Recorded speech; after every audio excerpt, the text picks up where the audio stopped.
Okay, so many of you like fancy foods for Christmas and other fancy holidays, but today we're going to make banana nut bread.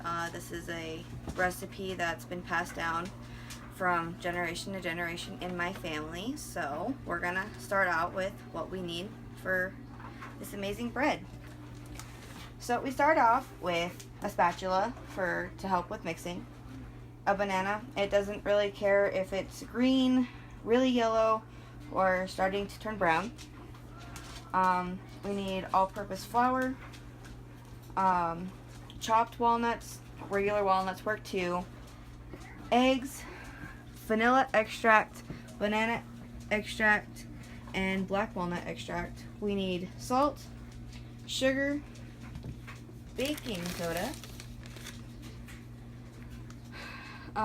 any kind of shortening really works. It doesn't really matter. We just use all vegetable. Baking powder, a blender, and 2 caking pans, which works just fine. You can pass it down. Okay, so to start out, you don't have to go in the order that it gives you, but as long as you put the flour in last, it actually works out pretty well.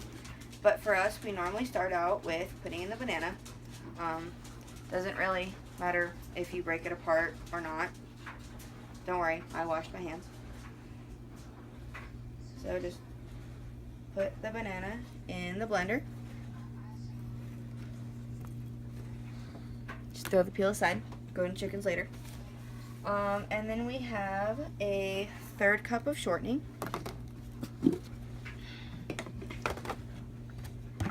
And it's easier to use a spoon to get it in there so you don't make a really big mess.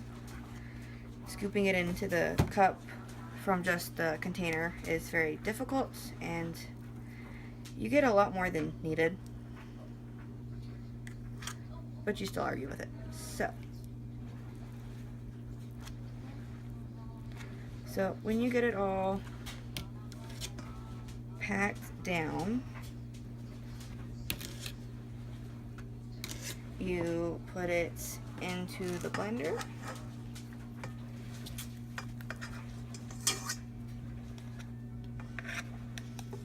Try to get all of it in there. Using the blade really helps. Now we have to put a full cup of sugar in, which is what is in this fancy old cheese ball container.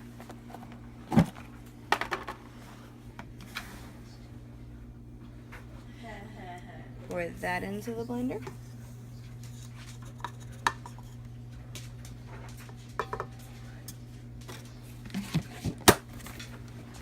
Put that to the side.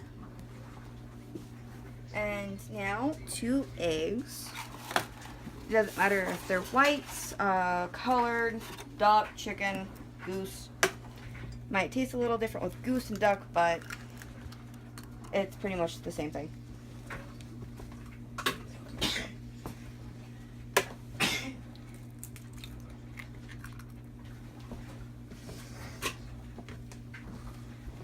So after your 2 eggs, you have a teaspoon of baking powder. So you find your mom's fancy stuff and you go find her teaspoon and the baking powder. And drop the other stuff on the floor.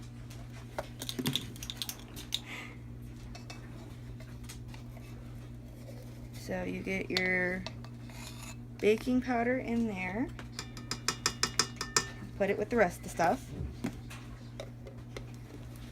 And then we have a 1/2 of a teaspoon of baking soda.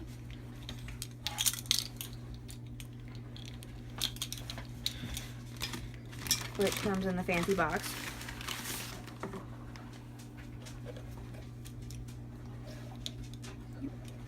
Don't get the bottom. Hey. Making a mess. Don't get the bottom. Nope, I think the bottom's gonna be better. Sister. No.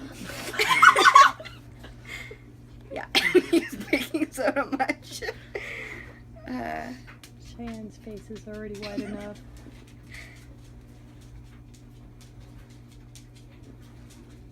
But if you can get the baking soda out, it essentially works. And you put that with the rest of it. Okay, now we have a half of a teaspoon of salt. We just used iodized salt. You can really use any salt, including Himalayan salt, which is pink. Really cool.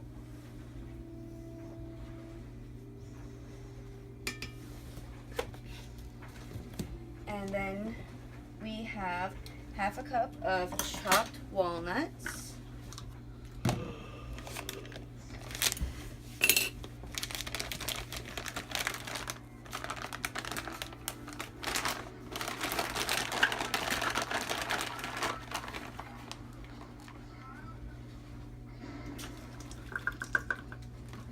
And if you want more walnuts, it really doesn't matter. We always put extra in because walnuts are actually really amazing. Almost as addictive as carrots. Then we have a teaspoon of vanilla extract. And you can just reuse your measuring stuff because it all mixes anyhow.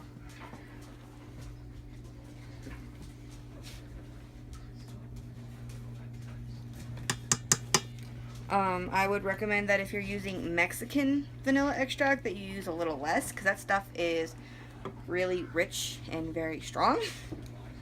Now we have a teaspoon of black walnut and banana extract.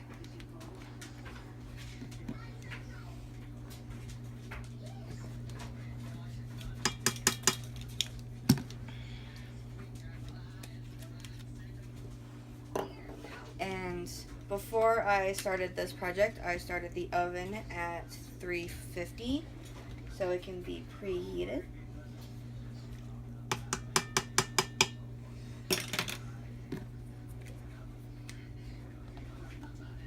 Okay.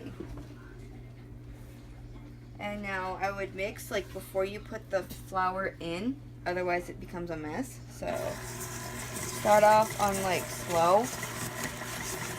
And then you can gradually work your way up.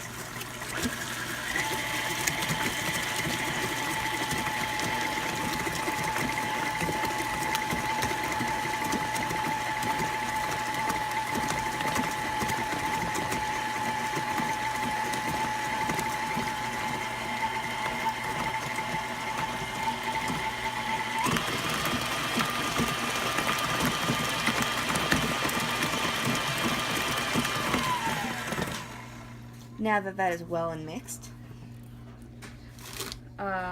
we now have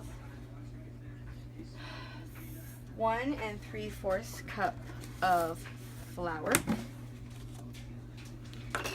And if you live in my house, the measuring cup always stays in the flour or the sugar. It just happens to stay in. But this happens to be half a cup, so there's 1. There's 1 cup.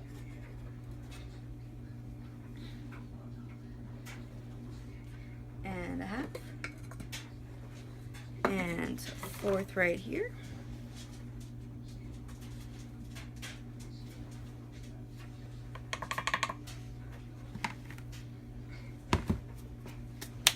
And you mix again, starting out on slow, otherwise it makes a really big poof. But as it mixes, you can tell that it turns into a fancy bread. Oh, that's liquid.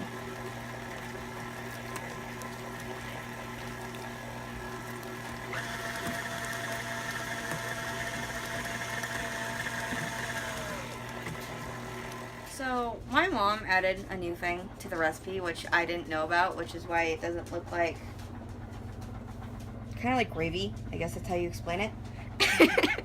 But she actually puts vegetable oil in it, which would explain a lot. So we're gonna put 3/4 oil in. 1/3, sorry. and pour that in.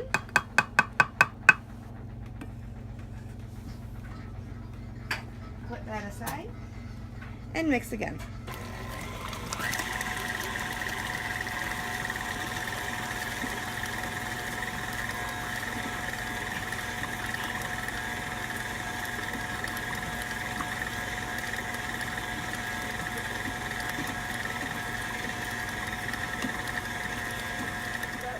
Have like all the ingredients mixed in, make sure you have like everything off of the sides. Like there's like this fine line of where the batter is, so just push everything down. Yeah, you can see this fine line of where the batter is, so just make sure you have like all your ingredients down and like just push the batter down more so it completely mixes.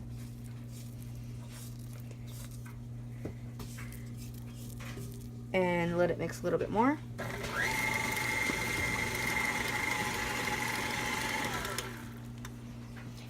Okay,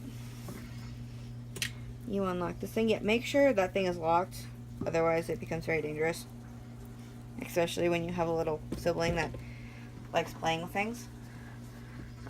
Make sure all of this is off so you have most of it, unless you like licking it, and then you can keep it all to yourself. So scrape it all down.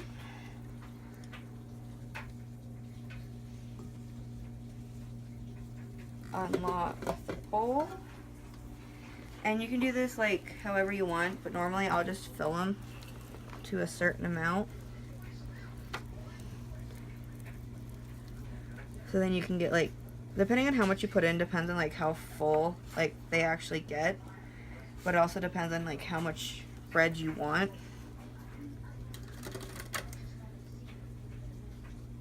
I get like 2 or 3 big chunks, that wasn't really big, chunks of batter in there.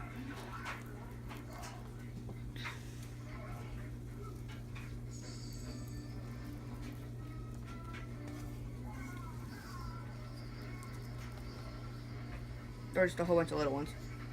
Works either way. Scrape it all down so you get one little glob of it.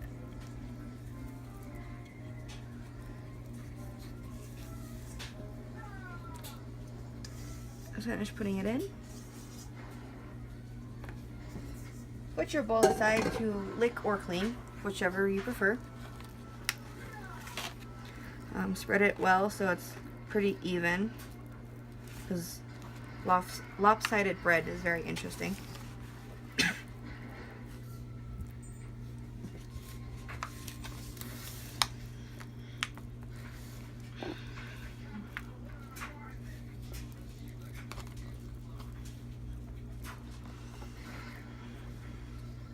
Okay, now that you have both in bread pans, you put it in the oven for about 45 minutes, and I guess you'll see how they come out when the video is over. Okay, so baking's all done, and here's one of the fancy ones. You can put pretty much anything on it. Take it plain with butter, with jelly, pretty much anything you want, but this is our holiday favorite. Mom will make over 100 every year for people we care about and people at work. So if you're lucky, you get banana nut bread for a treat. So happy holidays.